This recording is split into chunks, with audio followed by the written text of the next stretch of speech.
live on Citizen TV. Now, this week, we all know that a doctor moved to court seeking to have the Female Genital Mutilation Act repealed, arguing that it infringes on the rights of adult women who want to participate in a cultural practice. Dr. Tatu Kamau filed a petition at the Machakos Law Courts, arguing that it is discriminatory to allow only men to undergo circumcision. Of course, we are not allowed to discuss the merits and demerits of a case that is in court, but we'll get a status update shortly regarding Kenya's fight against FGM. Before that, let's refresh our memories with a report by Sylvia Chebet about that case that was taken before the Machakos Law Courts. Tatu Kamau, a one-woman army against anti-FGM troops who enjoy the backing of governments, the United Nations and citizens of the world who regard female genital mutilation as backward, retrogressive and an affront to the rights of women and girls. Female genital mutilation is a misnomer. That is an opinion. That is a label given to a practice which we have had for many years by those who did not understand it. While to many, prohibition of Female Genital Mutilation Act was the best thing that ever happened to women and girls in Kenya and beyond, Dr. Tatu sees it as a law that seeks to abolish a cultural practice that she claims has already suffered immense historical injustices. As a woman, I feel I'm even threatened. If Parliament can decide what I should do, what I shouldn't do.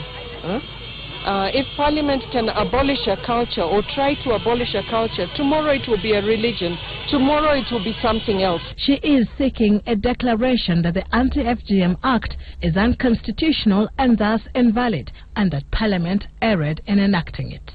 Once you reach adulthood, there should be no reason why you can't make the decision now. If women can decide to drink, to smoke, women can join the army, women can do all sorts of things which might bring them harm or injury, and yet they're allowed to make that decision. I think even for this decision of female circumcision, a woman can make that decision, yes. And once I've made that decision as a woman, I should be able to access the best medical care that I can get to have it done. Most people who support FGM want to push forth this idea that having FGM in a hospital, medicalization of FGM is okay, but the effects of medicalization is still the same, even if it's performed in hospitals. The risks are still the same. There is actually no health benefit at all for women undergoing FGM at all. It causes a lot of danger to their health. It could cause up to even death, fistula. There's no benefit at all. It's a very minor procedure. It's a minor surgical procedure. It does not need a full theater. We are completely adamant that there is no way in which a woman can consent to affecting her body, to killing herself essentially, by allowing FGM to take place or to be undertaken on her. Because a lot of the times FGM is grounded on patriarchal norms.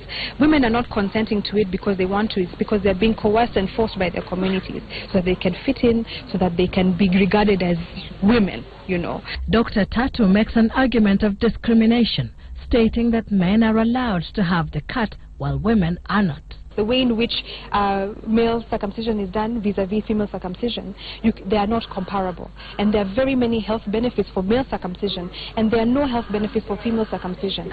Dr. Tatu's petition comes at a time when the country is celebrating the strides made since the enforcement of the Act in 2011. The Act covers the extraterritorial nature of FGM and recognizes the different facets in which FGM is taking place in the modern society. So if we lose the FGM Act, we are going to lose very many gains, including the protection of women and girls, not only within our borders, across our borders, but also girls who are brought into Kenya to be cut here. The case, which will be heard again in February, has attracted an avalanche of petitions from human rights bodies seeking to be enjoined in the case they say threatens the rights and lives of women and girls. Equality Now, the National Gender and Equality Commission, the Msichana Initiative, FIDA Kenya, Kewopa, Katiba Institute, Kelin and the Samburu Girls Foundation have already been enjoined. Sylvia Chebet, Citizen TV.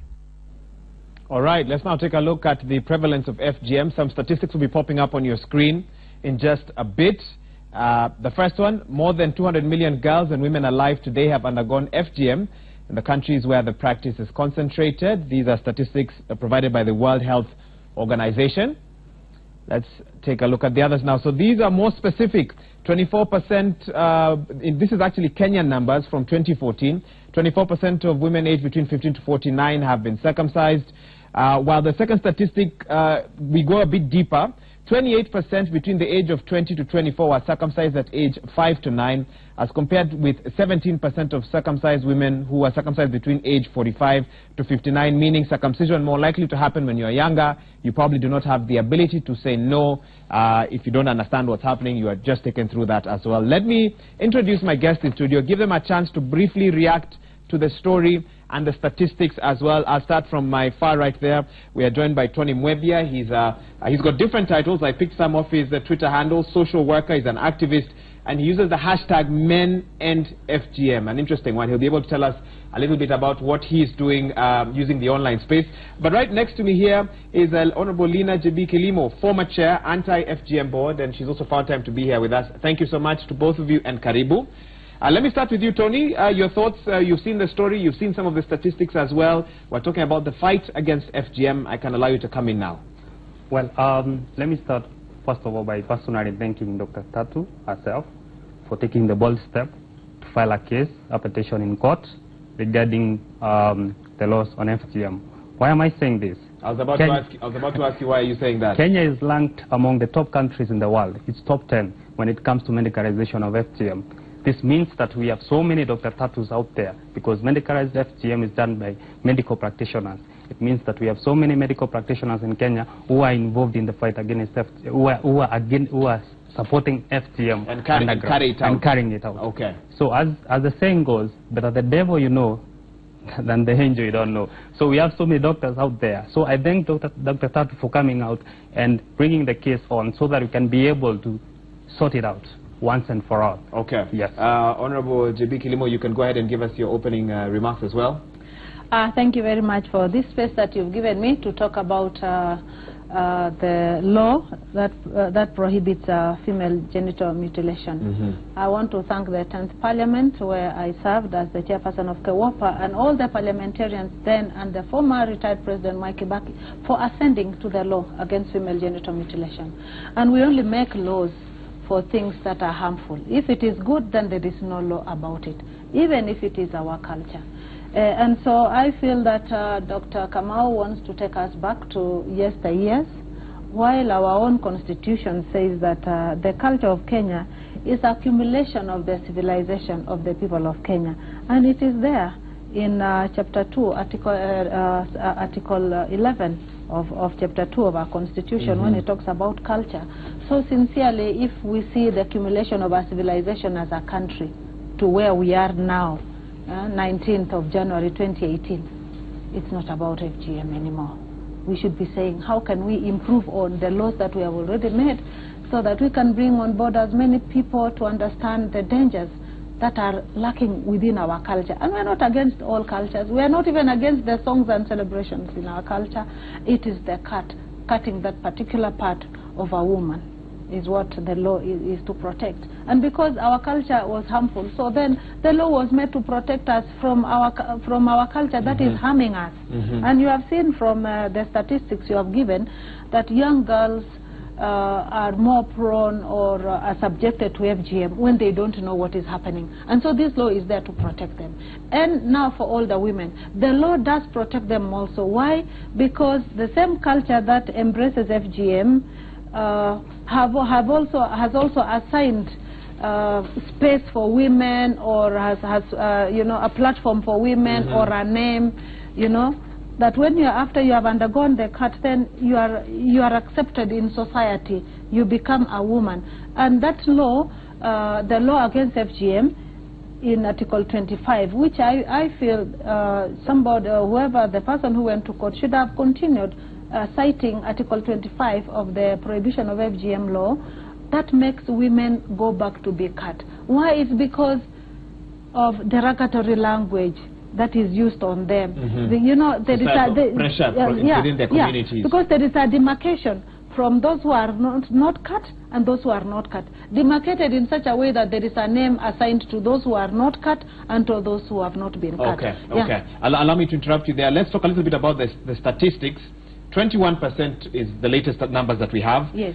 This is down from 27% in 2008, 2009, down from 32% in 2003. So there is some progress. Yes. But before some of our viewers, start celebrating, the progress, there are those who still say practicing communities. We've seen statistics of up to 98%. Yes. Should that not concern Kenyans? Yeah, in fact, the 21% is just for the rest of the whole of Kenya. But when you become community specific, that is when now you will be surprised, because you will get either the Kisii community with 96%, you get the Samburu with 86%, you get the Pokot community with almost 99%, you see. So very few communities who are still, especially in the remote areas, who practice FGM, and there are those who hold on to it because of cultural identity. Like, if I say the Kisii community, for example, they're very educated, yet they still hold on to this FGM. Why? Because when people sit on a table like this, the men normally ask themselves, so have you done your daughter, when we are asking about our children, because as parents, when we meet, we discuss our children. So, that discussion was, have you finished the other one? The other process on your child and all that. And so somebody wants a status. When they sit on the table together, they want to be able to boast that they have done what culture demands of them. So the cultural, societal acceptance is what forces people to go back to FGM. Okay. Yeah? You've alluded that, and I want to bring Tony in on this, that in 2018, you said this should not be a discussion anymore. We should be talking about how to empower women. Yeah. There are those who also say how FGM has been fought in the past needs to change, and that's why I think Tony Mweba is doing what he's doing right now. You're using the online platform to fight or to champion for men to get involved in the fight against FGM. Briefly tell us how you got involved in this. If someone goes to Twitter and looks for you at Tony Mwebia, your hashtag is Men End FGM. How did you, pick up on this or decide to get involved in this? Back in 2012, I got engaged in a project dealing with urban refugees in Nairobi. We were dealing with Somali refugees, Ethiopia, and Rwandese refugees. So while doing dialogues in Eastleigh, I was able to listen to the stories of men of Somali origin talking about the effects of FGM and how they suffered themselves. Their spouses suffered from fistula. One man specifically shared how he lost the wife, and then later on, after one day, lost a young baby. After just one day. And this man the story was really touching. And I thought, so even the men out there have stories about FGM. The men out there, but no one seems to talk about the men and what they go through. Imagine a man in the house. The woman has suffered from fistula, and this is your loved one. You have to stay with this woman. So who gets to talk about these stories? Who gets to talk about the men and what they go through as they stay with their spouses who have undergone FGM? Because at the end of the day, if the woman is suffering, the whole family gets drained economically. You have to take your spouse to the hospital. All the consequences that go through, you have to go through them with your spouse. So I saw the need to involve men and rally the stakeholders. In fact, I need to tell you, I was actually referred to you by a lady colleague who sent me a message and said, you need to look at this person. She was surprised that, I think many people might be, that a man would take this cause and really run with it. Do you get those kind of perceptions? When people come to your hand, do they act surprised, like, hey, it might not look conventional? Let me say, I've been on several radio stations, vernacular radio stations, and the response that I get is always shocking, because men don't believe. They think that FGM is a preserve for the women. They think that it's the women who are supposed to be talking about it. But I'm always telling them it's the high time that we understood that FGM involves everyone in the community. We as men, if you look at the community and if you go down there and listen to young girls talking, why do they undergo FGM? Most of them undergo FGM because they want to be like the other women, due to peer pressure. And at the end of the day, it's due to the marriageability, because they think that when you are down there in rural area, you have not been exposed to wherever we go on in Nairobi, you don't know that you can get educated, get a nice job, and get someone to marry you from another community. So if you undergo the cut, it's easier for you to get married, to be accepted into society. There are benefits. Yeah, there are benefits. And if all men stood today and said that we are bringing up a generation whereby we are not going to marry the ladies who have been cut, and we bring up a generation whereby the ladies have not been cut, then we are we will be able to end FGM in that generation. Radical proposals indeed, but you're not? But I'm not saying the ones who have already been cut, we need not to victimize. Yeah, we don't need to victimize them or discriminate against them. Okay. Yes. Okay. Fair enough. I'm coming to you just now. I don't know if we are able to talk to our correspondent in Uasin Gishu County, John Wanyama. He was speaking to a legislator on the same topic we're discussing in studio as well. Can we now have that discussion? John Wanyama, what can you tell us? Very much, Wahiga Maura, and a very good morning to you. In Uasin Gishu County today, we are also looking at the same issue we're discussing about FGM, and as you understand, most people, a doctor went to court this week to just seek permission from the court that FGM should be allowed to those women who are willing. But this thing has also sparked mixed reactions from Kenyans. And with me, I'm with Elgeyo Marakwet East MP, whom we would like to talk to. And as you can understand, Marakwet East is where most of this FGM practice really on a high increase. And we would like to talk to him just to get his view on the same matter. And we have an organization, an NGO organization called Marakwet Girls as an FGM NGO that came up with the statistics that last year alone, Wahiga, that over 2,000 girls were mutilated in Marakwet East. Now, we would like to talk to Mheshimiwa. Mheshimiwa, if you can just come closer to me here so that we get your views on this same issue. Now that your region mostly is the one that practice a lot of this, most what people call is a menace, is a heinous act. What is your take on this? It is a very retrogressive culture. It's actually unacceptable, totally unacceptable. And it is unfortunate that even at this century, it is still practiced in most parts of the country, not only in Marakwet East alone, but you can see across the Maasai and the Turkana, and mostly in pastoral communities. So if I speak about Marakwet East, I can say yes, it is still practiced there because people tend to believe that it is still part of their culture. But for many of us, we are totally against it. We have really advocated against FGM, and in many functions, whether it is political rallies or even in our own functions as leaders, we have always condemned. We have always condemned, and I remember even last year, there are several women who were involved, who were actually arrested and taken to court. And as leaders, we want to stand firm that FGM is illegal, FGM is inhuman, and FGM is very retrogressive. With the doctor who went to court, and it's really a surprise, given that also she's a lady, who should be in the forefront condemning this act of FGM. And to me, I can say, whether it's a doctor, whether it's what kind of a professional, FGM should not be acceptable at all. Should not be acceptable at all. And I think the problem also that the crusaders of anti-FGM, the many NGOs we have seen around, the women who are actually advocating against the FGM, they are not actually targeting the right people. I think the right people to be targeted in anti-FGM are men, because actually are the people who are interested with these ladies or girls. But I want to tell you today, if men can stand firm and say, for all those ladies who went through FGM, we are not going to marry them, I'm very sure there will be some sudden change, because every lady.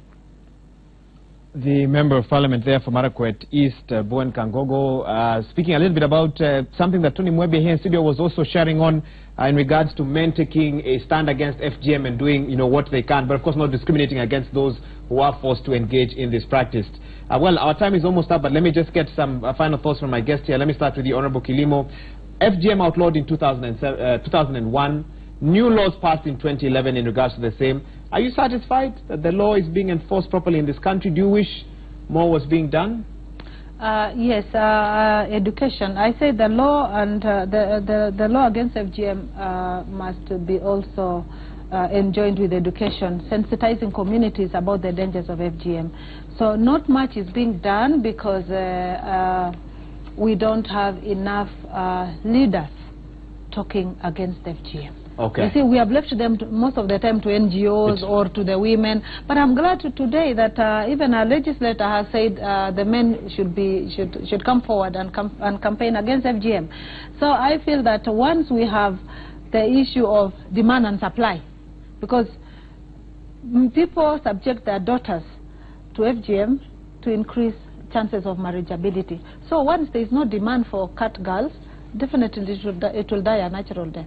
So you feel that legislation and education must go hand in hand. And of course all players working together. Yes, yes. Not just NGOs. I actually is what will make the difference. Yes, I like using this phrase that the law and education are like birds of one, feathers of one, wings of one bird flying.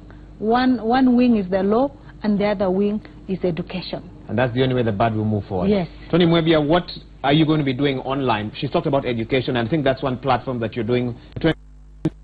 What do you hope to do online to continue the fight against FGM? We will be engaging online, and well, we are here right now.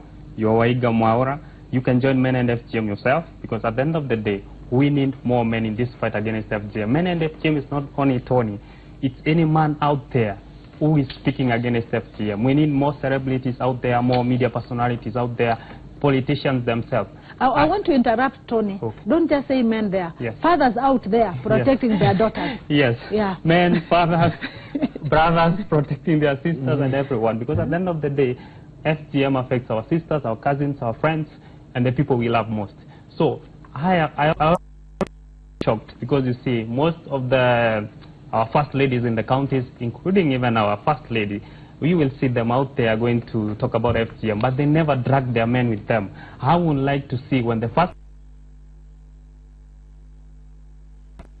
Why don't they... I know men might be busy doing other things, but why don't they drag them once in a while? Okay, you think join them in that yes. You feel will make a difference? Yes, we join the conversation, all of us, and then we'll move on. Thank you so much. Unfortunately, our time is up, but Tony Mwebia, who's a social worker, activist, the hashtag MEnEndFGM, you can find him on social media. Thank you for finding time to be here with us. Mheshimiwa Alina JB Kilimo, former chair, Anti-FGM Board. I know you've been very busy, but thank you once again for finding time to be here with us and to add your voice to a discussion that has really, taken the country up this past week. And of course, regarding that case, just to clarify something our correspondent said, the case was not filed this week. The court gave direction this week. The case was actually taken to court by Dr. Kamau last year, I believe.